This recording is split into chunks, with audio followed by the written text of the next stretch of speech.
Welcome to the Beyond Membership podcast, where we are uncovering what drives associations forward and how the suite of Momentive software products accelerates that momentum. Rich, we should probably talk about the elephant in the room. Or the missing elephant. Yeah, Rob's not here. And so it's our turn to have a little banter about what's been going on lately. So how have you been and what have you been up to?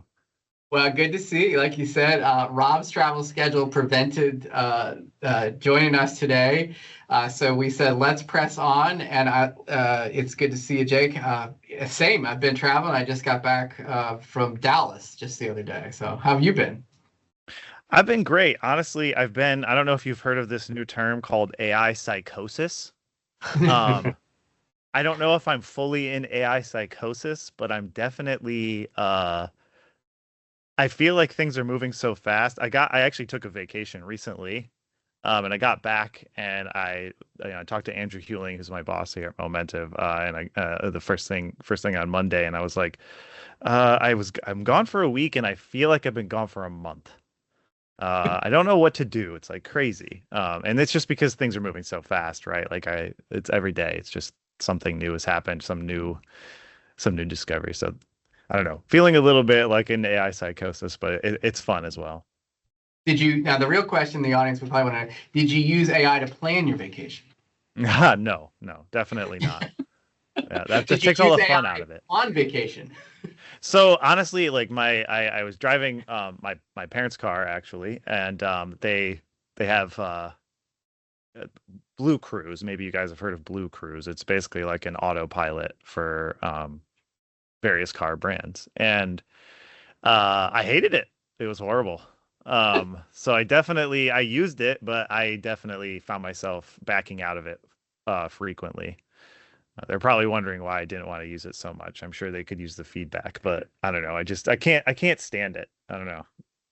Yeah, I did. I rode my first Waymo recently when I was in Atlanta, and it was a definite moment of control. And even I joked I had my travel bag with me, and when we pulled up to the destination, I was like, what happens if the trunk doesn't open and this pulls off? My entire life is in my rollerboard and in my backpack. And so I intentionally left the door open on my Waymo before I got my stuff out. And so I'm sure there's some other feedback in there. So anyhow, well, it's good to see you. Rob, we'll look forward to seeing you on the next podcast. Yeah, absolutely. So, as usual, we're joined by fantastic company. So we have from ASLA today, Michelle Mobley, Manager Exhibits and Sponsorships, and Daniel Martin, Managing Director Development. It's great to have you both with us. Thank you. As usual, right? We got to hear about something interesting about you. So, whoever wants to go first, let's jump into that. I think I'm going to go with something that everyone always finds interesting about me that really has nothing to do with me except birth. My uncle was a backup singer for Elvis all during the 70s. And that's been like really fun lately. I don't know if you guys seen the recent new documentary that came out on Elvis that Baz Luhrmann put out, but my uncle is in that a ton. And so that's like really fun to watch and see. And some of the stories he told me as a kid growing up that made me really into Elvis actually played out on that screen, some rehearsal stuff. So it's kind of cool. And it's something that's very different about me that, you don't know unless you know me. Well, that's fascinating. I didn't know about you today. Yeah, now mine seems boring, dude. Compared to yours. All right, cut. Yeah, no. I'm getting married in 14 days and actually 13 days and 22 hours. If you want to know. Who's counting? That's big news. Yeah, that's big news. A lot of planning. So. Well, now, Jake, you see, I didn't know Elvis, and I think we'd have brought him on earlier on the podcast. Yeah, I know. Elvis fan? Yeah. How many degrees of separation are we now? 2, 3? This is For incredible. Elvis, yeah, so it's pretty close. You're 3 now. Yeah, 2 and 3. Yeah. And congratulations on your marriage, Michelle. Yeah. I'm sure hopefully you're taking a nice long vacation as well. I'm sure you're looking forward to that. Yes. Going to take a few days afterwards, but then late this fall towards Christmas, we're going to try to do Iceland, which has been on my bucket list for a long time. Yeah, so really looking forward to that. That is a fun one, and I would recommend, opposite of these Luddites, use AI to help plan your travel. Yeah, It's, yeah. very good. Either that or I'm going to do something like Colette and like join that different generation where just everything's done for you. Yeah. Either the AI or one or the other ones. Yeah. Make it easy. Yeah. Well, I should also say, Jake, another first is we're actually doing this from the ASLA fairly newly renovated offices in Washington, D.C. And so had the great opportunity to come down and do it from their office and get to see so many familiar faces. And so tell us, tell us a little bit about when we say American Society of Landscape Architects. I think some people don't fully understand, what do landscape architects do? Yeah, that is a very common problem that we here at ASLA work to fight every day. I think it's an attention span or listening problem. People hear the word landscape and then they stop listening and they think, oh, you're mowing lawns or you're pruning bushes or things like that. But a landscape architect truly is an architect. It's someone who is trained, in a school of architecture. They combine art and science to basically design every space you go in that's not inside of a building, right? So when you're out in your community, you're in a public park, you're in, some athletic facilities, you're in like an urban plaza. Those are things that landscape architects design with a lot of thought into the people that are going to be in it, and also the systems, the biological systems, water systems, the people systems, how all that works together to create spaces that work in the places that we live. Yeah, it's really a fascinating industry that I feel lucky I've gotten to know over my decade plus, working with you all. Well, you also, and tell us a little more about your role here and how you got here, because that's also a non-traditional, or not say non-traditional, a different path to say that. Yeah, my role here, as Jake said, managing director of development, which basically puts me in charge of all of our non-dues revenue. As a member association, obviously we have members that pay dues, and that's a good portion of our revenue, but a lot of other things come into that. We have a magazine, we have a conference, a trade show, online learning, lots of other things, and also a charitable foundation. So my team that supports me, we work in building revenue diversification and finding new ways to bring revenue into the association so that we can provide more value to our members. And how did I get here? That's the big thing. Yeah. So I've been in this role for over 4.5 years now, but for 18 or so years before that, I was one of the customers that I just talked about. I ran marketing at a manufacturer who was a customer of ASLA, who was marketing to landscape architects. So I had a booth at our show. I ran ads in our magazine. I did all of that. So when we got new leadership here, actually, I was a big volunteer and member of ASLA also, and I hosted ASLA's podcast back in the day.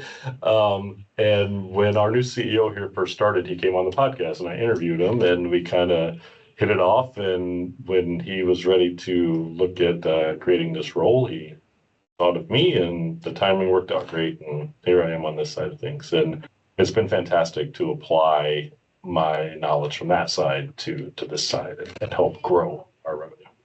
And it certainly obviously brings, legitimacy. I think, we're, part of today, we're talking about emergency professionals and in your annual is, you've been in those roles. You've been on sort of both sides of the booth, really. Yeah. I can speak their language. Yeah. Well, Michelle, speaking of booth, tell us a little more about your role. Again, we've worked together longer than we want to admit to, Right. But it's been great working. Tell a little more about your role, because I think both of you together is why we want to bring this concept to talk to other associations around your emergency professionals. But tell us more about your role. Yeah, absolutely. So I worked for an agency for several years and had several different association clients, and very fortunate that ASLA was one of them for many years. I've been with ASLA now, I think 7 or 8 years, but only full time here for the last year and a half or so. So it was a really nice transition from agency life into a program that I was already familiar with and loved. I love the mission of the organization and formed a lot of relationships already with our exhibitors and sponsors. So it was really easy to kind of step into, for sure. Well, Jake, the last time we were together on the podcast, we were sort of thinking about, what are people talking about in the industry? What are they, struggling to get? And I think is when you look, so much of like 70+% of association members are over the age of 40. And we're starting to look at, and Jake, I'm going to totally tap into you here because you sort of fit the younger demographic. All right, That's the only thing I don't like the camera angle. For those of you doing this YouTube, you can see my balding head. But, every association is saying, wait a minute, we have to look at younger and emergency professionals. And again, my first ASLA trade show was in Chicago in 2015. And really, that was probably when the program was sort of in its infancy. And so from your sort of perspective, and Jake, as you think about, we'll talk to you about your experiences in trade shows and how you've seen them, but what do you see today? Why do we need to focus? Why should other associations tuned in think about emerging and young professionals? Well, I think it's important because, as you mentioned, the workforce is aging out, right? And so is our membership. And if you look at your demographics of your current show, I'm sure there's a gap between your experienced leaders and your younger generation coming in. And I think we're very fortunate that our leadership recognized that years ago. And so did our exhibitors and sponsors. And I think that was a real benefit for us because they have the same goal that we do, is to tap into the generation so we keep our membership and our customers from that perspective, coming in and knowing the brands and knowing the membership. So I think it's a shared goal, for sure. Yeah, what's it meant for the association in general? Yeah, I think years ago, like Michelle said, ASLA recognized we've got a problem. They'd say the old white guy problem, right? If you look at our membership and seniority, as you came down, it got younger and less white, if you will. But we established a office here for diversity and inclusion, right? And really made a concentrated effort. Like, we want to build a pipeline of landscape architects and professionals who represent the communities that they're going and working in, right? And so from K through 12, just career discovery up through the university and academic years through the profession, we wanted to make sure that we were bringing people in, one, to keep the profession viable and to grow the numbers in the profession, but also to make sure that it was representative of who we're trying to serve. Jake, I don't know about you. I don't remember knowing about associations or trade shows when I was, let alone in K through 12, let alone college. What has been your experience sort of becoming into this world as you think about it? Yeah, I mean, that's similar. Definitely not K through 12. I mean, I was familiar with well-known association brands that are sort of like, for instance, the YMCA, right? Like, it's sort of like a household name. But I never really understood that the association actually stood for something, right? Like, the fact that it was an association meant something specific. After university and getting into the industry of software engineering, I was exposed to, job hunting and experiencing different organizations. I worked for a smaller company prior to working for Nimble AMS, which was my second job out of college. And there, not really any exposure to associations. I think when leaving college, there was talk about you could join an engineering association, and there were certain levels there that you could achieve that could help you in the future of your career, different certifications you could get. Still, at that point, it hadn't really clicked for me that there was this whole industry here, an ecosystem. That wasn't until I joined Nimble and then got exposed to the ecosystem and the breadth and the depth of what was going on there. So yeah, it's really interesting to talk about. I mean, that we are talking about it from the perspective of, I didn't really have a lot of exposure into what landscape architects were until this discussion, right? Right. So, but in terms of like the trade and the association surrounding the trade, I can see why a lot of younger people don't really know or aren't really getting exposed or have like a pipeline to get to these things, even though they may even be pursuing, like I was pursuing a career in software engineering, but I wasn't really connected up to all of these super beneficial ways to make that career happen.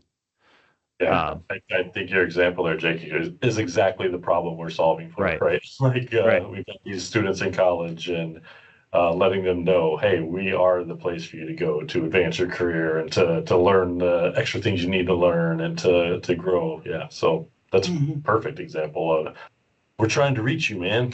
Yeah. Except the landscape architect version of you. Yeah, exactly. Well, and the good news is, I think, and Jake, feel free to weigh in here, is that we're seeing a lot of the data, from SEER and ASAE and others, that younger professionals are looking for in-person experiences. We want to connect. I mean, again, the opportunity to be face-to-face today was super nice. We could, break bread at lunch, and the data is starting to show that and now, I think too, we work for a remote first company. And, I kidded Michelle earlier as I was walking around I'm not used to seeing people. And it was fun to see people I know, but it was a different reaction. I mean, Jake, how do you feel like when you go to events? Like, does that help engage you in a new way? Oh yeah, it's exactly the same. I mean, there's new energy to being with people in a place. So yeah, I feel exactly the same as you do. And I'm in my basement right now, full disclosure. And I mean, if I get to drive my car once a week, that's very fun, but yeah. I love getting to events. I love being able to interact with other people, and I think it's definitely something that we don't get enough of. It's definitely something we're deprived of a bit in modern society. So it's extremely refreshing, extremely energizing, and exciting. So Well, let's dive into your emergency professionals program, because I think it's, again, every time I see it and I witness it firsthand, it inspires me. And so we've got a video we play. I know for those of you joining us on the audio version, you won't be able to see this, but a good reason to check us out on YouTube, because we'll share the video. So I sort of want to set up the scene, because until you've been to your event in particular, and you're surrounded by hundreds of excited college students that are learning and engaged, it is hard to imagine, because I've not seen it at other trade shows, to be honest. Yeah, it doesn't happen elsewhere. Yeah. So, and I know, and we're going to talk about that to our audience. Like, it takes convincing of leadership. It takes convincing of exhibitors. Like, why are these college students hanging around my booth? They're not going to buy anything. Right. But let's go ahead. And so, again, if you can sort of walk us through, just to sort of set the tone of what it's like. Yeah, I think this opening bit right here, you've got cheers going on, right? Big groups of happy people. That's what we want. We want them to have an experience when they're with us, right? Not just an event, but an experience. So you talk about what's happening on the floor there. Yeah, absolutely. So we are fortunate that many of our exhibitors provide hands-on activations and exhibits. And so that's what you're viewing right now, is the interactivity of their product and the students touching, feeling, sitting on it, inviting them into their booth.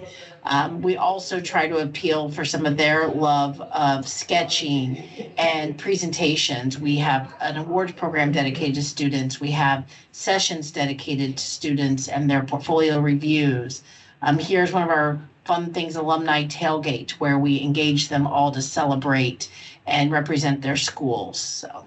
And you can see a lot of these shots are networking, right? They're getting to meet their idols, right? The architects that are walking around, and like they've studied their projects or seen them, and now it's like, wow, he's right there. I can go talk to him. That kind of stuff happens organically, but we also try to set up purposeful ways for that to happen. Yeah, it looks pretty cool, doesn't it, Jake? I mean, and two, now you've seen they've got playground equipment on their thing. They've got stuff. That definitely helps. Yeah. Yeah. I mean, everybody looks like they're having a very good time. I'll say that for sure.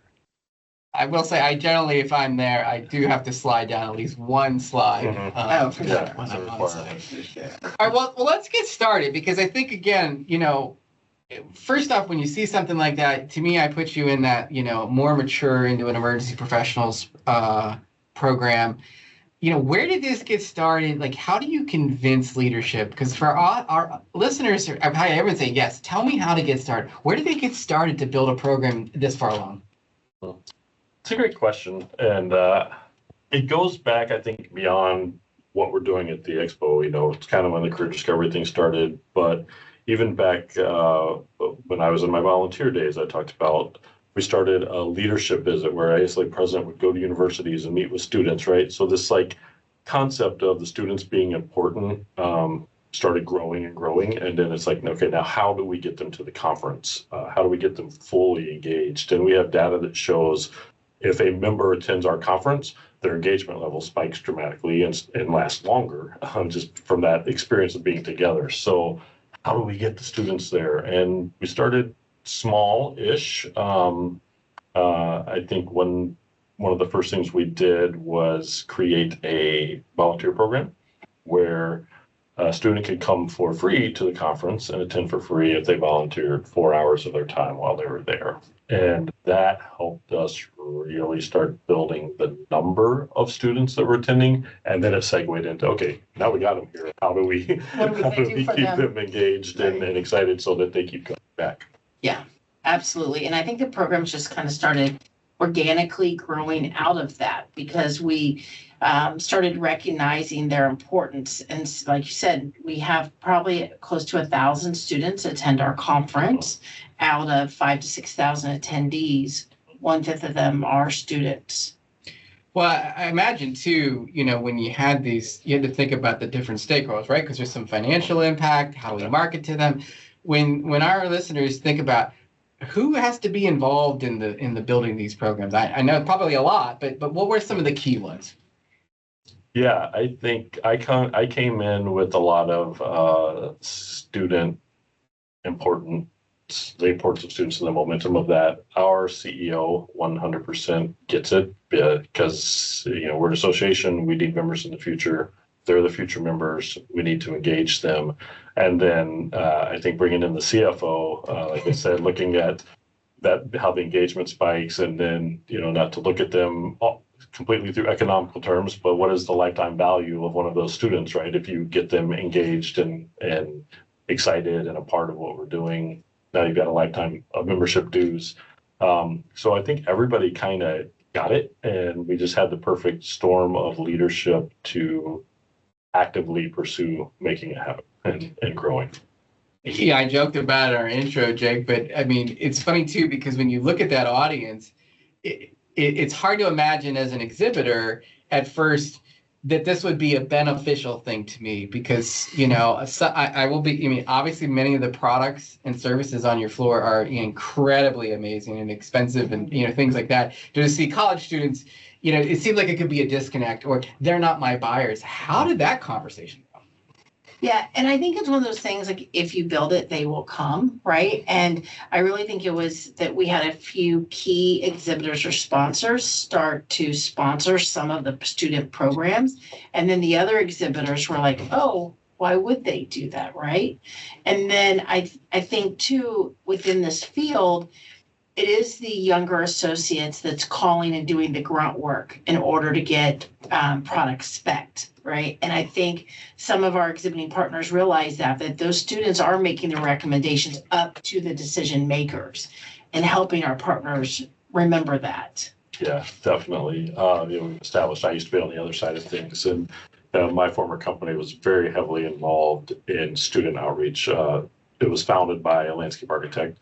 And when I started there, he said, like day one, I want you to find a way that we can do something for students. Because when I was a landscape architecture student, if someone just like came in and bought us pizza, that was like the best day. Like, whoa, we got pizza, So like that company was our favorite company because they bought us pizza. He's like, I want to be that for students. So that's how like our company was probably at that point an early adopter of this. For sure. And I remember standing in our expo booth back then, and a big group of students would come by because they knew me because I had gone in and bought them pizza, So of course they're going to come to our booth. Oh, hey, how are you? And I remember plain as day, like this big group of students leaving our booth, and some guy in the booth next to me going, "Why are you wasting your time talking to them? They're students, like And I said something along the lines of, yeah, but each one of those is a lifetime supply of specifications, right? Like they're going to go into a firm, they're going to remember our company. When they're doing that grunt work, they're going to put our name down on the spec, and we're going to become the spec for that firm for however long, right? And as they go through their career. And more people started finding the value of that and realizing that. And I think one thing that's good about our show that helped this transition is that landscape architects don't really buy anything anyway. So it's not like anybody's coming to our show and people are making sales in their booth, right? Because landscape architects are specifiers. They say this is the product that's going on the project, and then somebody else buys it later. So that helps because they're not expecting to actually have somebody walk out. Yeah, they'd be like, oh, sweet, I just got a $50,000 sale or something. I don't know, Michelle, you might have dated it, Jake. Have you ever seen that movie when she said, if you build it, they will come? Yeah. Oh yeah. Do you know what that means, Shay? I have seen it, yes. Oh, good. Well, but that brings us to like an important team member of ours. So we are very fortunate that we also have a millennial younger member who is in charge of our marketing for the conference, right? She herself. So I do think it's been extremely helpful where we'll be creating tools for attendees and messaging. And she has moved us in the direction of let's create a page on the conference website that just speaks to younger professionals so that they, let's identify all the sessions that might appeal to them. Let's tell them how they can save money by commuting together. So by us offering all these resources that she's created, it's showing them before they ever get to the conference, you're welcome here. We want you to attend, and that's subliminally, but I think that's also helped. Yeah, Jake, I think you would love it. We have a page that she's developed on the website for students on carpool maps. So if you like from this university and you're driving to the conference, you could pass these 3 other universities and pick up other students. So like you could put that into your auto driving car and it would just go there and get all the people you need. You wouldn't have to do anything. Yeah. I could just stay home. Yeah. No, you don't want to miss out on the fun. Just in the car. Yeah, I do think that's been a real advantage in our marketing to that target audience, for sure. Well, and that's, I think, a shift. And I know some of our guests, right, Jake? It's they struggle with how do you market to somebody, dividing those messages now. Yeah. Well, I think that you recognized something interesting. Like it's kind of similar to like you think of massive organizations that advertise on the Super Bowl commercial. It's like Salesforce, for instance. Salesforce I think they had a Super Bowl commercial this year. It's like, how many people actually decide to buy Salesforce? Is that really an efficient way to use your marketing dollars? And it's like, actually, yes, because you're just capturing attention of a niche market. And it's similar for the same thing with landscape architects. And it turns out that it was an untapped segment of that market, and you're able to kind of get to the forefront of that. And so I think that's ingenious. I think it's very cool. And I could see a lot of other trade associations following suit because it is an untapped group, and it's like an investment. It's like planting a seed for the future. Yeah, so definitely. Yeah, and we're clearly not the only ones with the problem, right? I'm sure all associations, definitely the software engineers, are having that problem. How do we get the buy-in from the students?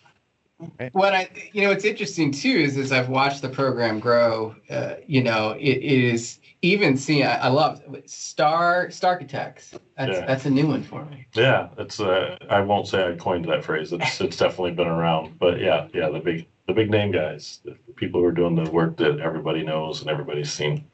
And I think, again, when we were thinking about guests, what I loved about this was, every guest we have on typically has an annual event, typically has this thing that is the one time in the year that you culminate from folks that are at the pinnacle of their career to folks that are starting, and being able to see that in live action, I think is what excites, when I see it in play, and clearly it's starting to work. I want to talk to You mentioned the CFO. We joke sometimes they're CF knows. How do you make that case to say? And you mentioned the word lifetime value. Both on the exhibitor side, but how do you tell a CFO? Yeah, we're going to give away some free registrations, and that's lost revenue, or we're going to give away this or that. How do you have that discussion? Because that's not easy. Yeah, I mean, that lifetime value, but I think Michelle can probably speak to, we presented also with some immediate savings in temp service. Yes, yeah, absolutely. So our volunteer program, when they are providing their 4 hours, we have a member of our team that's dedicated to orchestrating where they serve their 4 hours and coordinating with other team members around the office. But where could you need help? How could we have this gap filled for you? And so it did take down our cost for temporaries on staff to service our conference, which is amazing. I also think that, like we talked to earlier, where some of the sponsors started getting on board. So we do have a sponsor for the student volunteer program that we make more than 60, well, other than the hard cost, 60% profit or more, which can then cover these registrations. Right. So when anyone ever kind of bulks to us about, well, you're giving all these registrations away, well, actually the sponsorship covers all of those fees and we're saving on labor. So again, once we get 1 or 2 sponsors in and they see the value, we now probably have 7 to 8 student focused programs. The majority of them are sponsored with real revenue dollars. Well, I know even like at the luncheon tables and things. Yeah, I know there's students guarding the door at first, and ultimately they go get to sit down, right?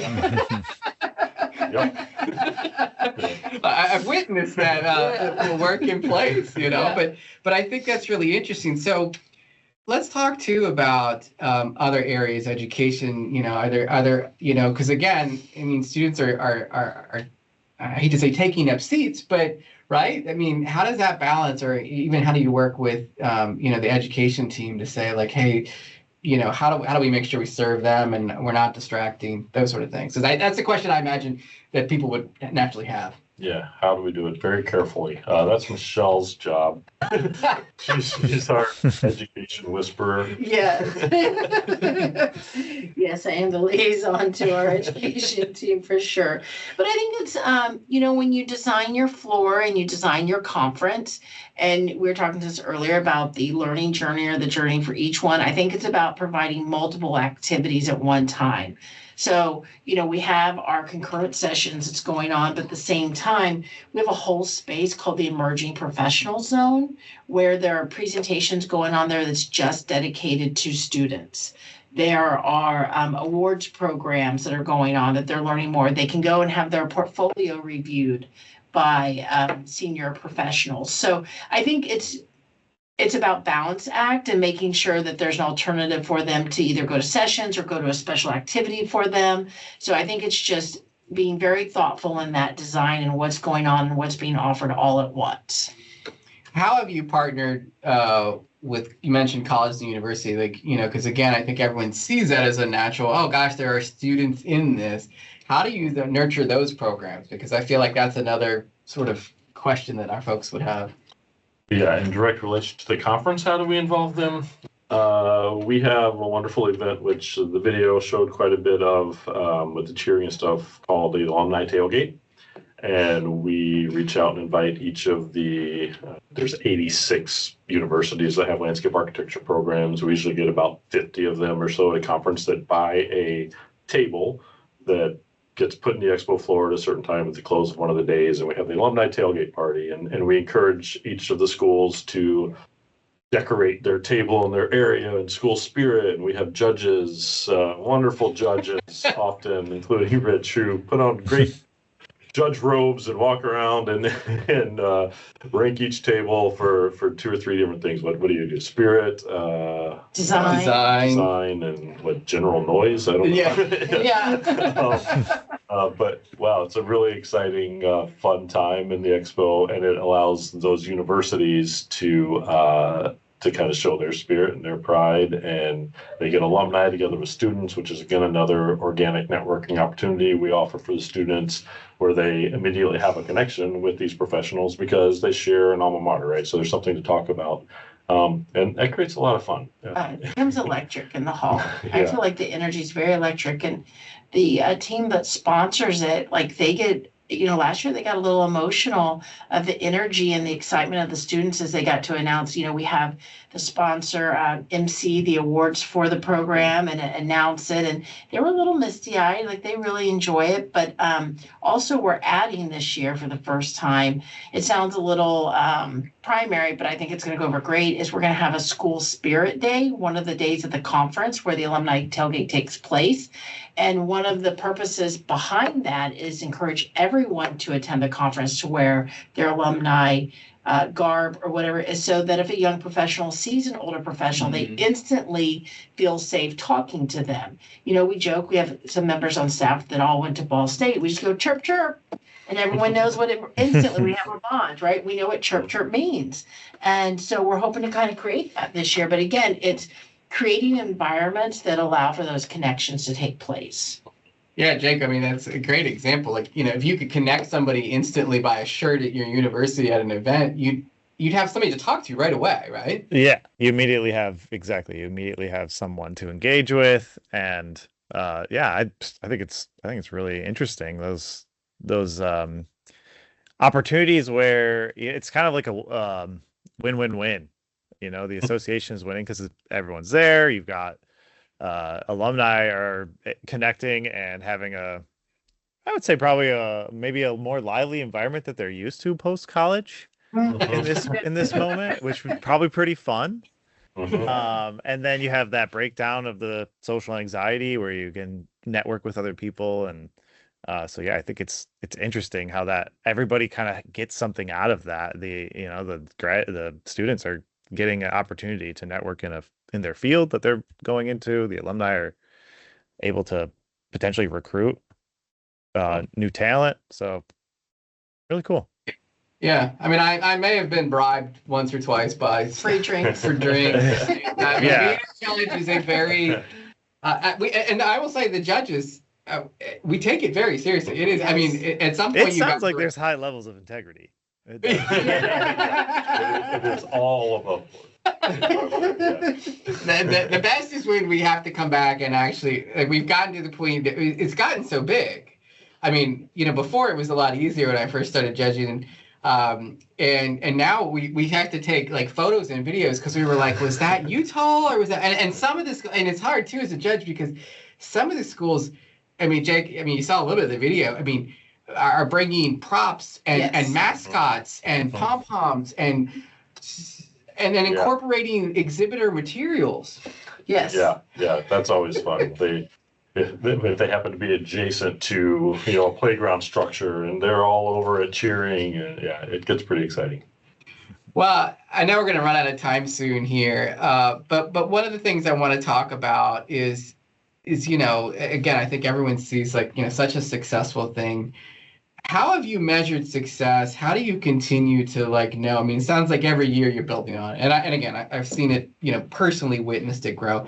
How do you start measuring success? Because, again, they can see it, they can feel it, but ultimately to, the association and members and things like that, how do you evaluate it? Yeah, I think a clear, easy metric at first is just how many students are there every year, right? And then we watch that continue to grow. And then I think a couple other metrics as an association that we're looking at are how many student members do we have? We're an association that offers student membership for free. So, there technically should be no barrier. We should have all the students, but watching that number. And then our biggest, trickiest metric right now in our entire association is the student to associate member conversion, right? So you've got free student membership. That's fantastic. You graduated, you're a professional now, and we've got that associate level between that and full membership. And we have a steep cliff where that number drops. So that's the real metric we're after in the long run, that if we can change that. So increase engagement by being at the conference, getting excited about ASLA, what's going on. ASLA cares about me. ASLA provides value to me. And watching that conversion happen, that's like our biggest metric. And then from there, if we can get that jump, then the lifetime value becomes much more traceable. Yeah. I mean, let's talk about how how your exhibitors and sponsors, I mean, I've met some of them and we've interviewed some of them. Hey, how do they measure success? Like, what do you think they're really looking for? Because I think, when our audience is listening to this, it's a hard leap sometimes to convince exhibitors and sponsors. What does success look like for them, and how do you even begin to communicate that this audience does ultimately matter? I think the ones who are financially invested are already measuring. They're measuring just as we are. They're making those contacts. They have their own CRM tools, and they're saying, okay, we did our lead retrieval at the conference for them as well, because students get badged just like everyone else, even though they're volunteers.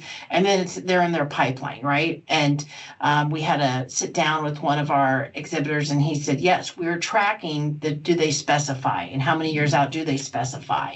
And it's nice. Our biggest exhibitor / sponsor, financial supporter, very much believes in the student value landscape structures as well. And they see that it's the long game. It's not the short game, it's the long game. But I think that we all have to be invested in that, even as event professionals, right? If we want conferences to continue and to meet, I'm invested in young professionals coming to the conference, not just for the profession, but for my job, right? Because I want them to still want to meet and feel connected and know that energy is more than what they're getting through a screen or something they're reading or AI is telling them. So I think we should all be invested in the success. Yeah, no, I think that's a great point. As you look at the future, it is hard to think about, again, every association saying, wait a minute, how do we attract this audience? Some sort of parting thoughts, if you could think about where should, like, short term, say, hey, I think most associations, Jake, we talked to a lot of them, have something, but I feel like it's in a department, or it's sort of siloed, or it's just in that sort of infancy. How do you start connecting these, breaking down some of these silos to say, hey, working with education, working with finance, because I think that's where I see it sitting in most associations. It's a thing. Oh yeah, we have. As I ask people, do you have an emerging or young professional? Yeah, we do. Well, tell me more. Well, it's a membership. Do you provide? We've checked the box, but to take it to your level, where do you start? This is my advice, I guess. Yeah, I think it has to happen at leadership level, like we talked about, right? And I think it's that leadership team cross-departmentally having the conversation. Like, is this important to us? Yes, it should be. Hopefully the answer is yes to every association that has that discussion. But then it's like, okay, well, what is this department doing? What is that department doing? And integrating into your strategy and then your annual operating plan. Like, okay, here are the things we're going to do this year to make sure that students feel welcome in our association. And it's going to hit every department in every area to make sure. And then getting into, talking to them in that segmentation, like Jake was talking about earlier. They're getting their own messaging so that they understand that they are important. I just like to caveat everything by calling it a pilot program to get things approved. And Dip our toe in. Just dip our toe. And leadership and all the other departments just seem to think like, okay, it's not so scary. It's a pilot. We're trying this. They don't have any idea that we have a whole structured strategic plan laid out behind it, but it's a pilot. Just got to slap that on. But, I do think starting out and trying something, think about the 3 different steps. Like, what can I do to attract them? What's something small? Or I always say, always build each year. So if you do one thing this year to get them there, try one thing there to do with them when they are there. And then just like we tell our exhibitors, how are you following up with them? Right? When our exhibitors complain they have a bad show, we say, well, what did you do to reach out to them afterwards? So if you could just do those 3 things and try a little harder each year, you'll get there. Yeah, right? Don't be afraid to fail. I didn't coin this one either, but fail fast, fail forward, right? Try something. Okay, that didn't work. Let's try something else. Or if that worked, let's double down. Just keep growing it. Yeah, I mean, it doesn't always have to be at your annual. Maybe not start at your annual. You could start at a region, something smaller. I mean, we haven't talked about this. We now have a second conference that is only a student conference. It is 100% student driven. And that is growing like crazy with sponsor support and exhibit support, just because now our exhibitors and industry partners truly value the student relationship. That's the level. It's good. And it's amazing, Jake, at how far, it seems so obvious, right? But I just think it's too often a checkbox. Yeah, I agree. It does seem so obvious, but it's like you don't see it happening Yeah. across the industry yet. And so this is a model. This is definitely a model that others can follow that's looking to be quite successful. Well, that's why, we talked last. I said, let me bring these fine folks on because I think you all are really uh, doing great work, not just across, your events and for the members, but this is, I think, a model to follow. And I know what folks are going to ask, and we'll try to make sure we drop in some links because I know they're going to want to see that road trip website or some of the things around your annual because I think they are great examples. And so hopefully we'll keep sharing great stories like this with our listeners. But I really appreciate you both joining, and thanks for hosting Jake and I here in their offices. Yeah, absolutely. thank Thank you. you for having us. All right, thanks so much. That's been another episode of the Beyond Membership Podcast.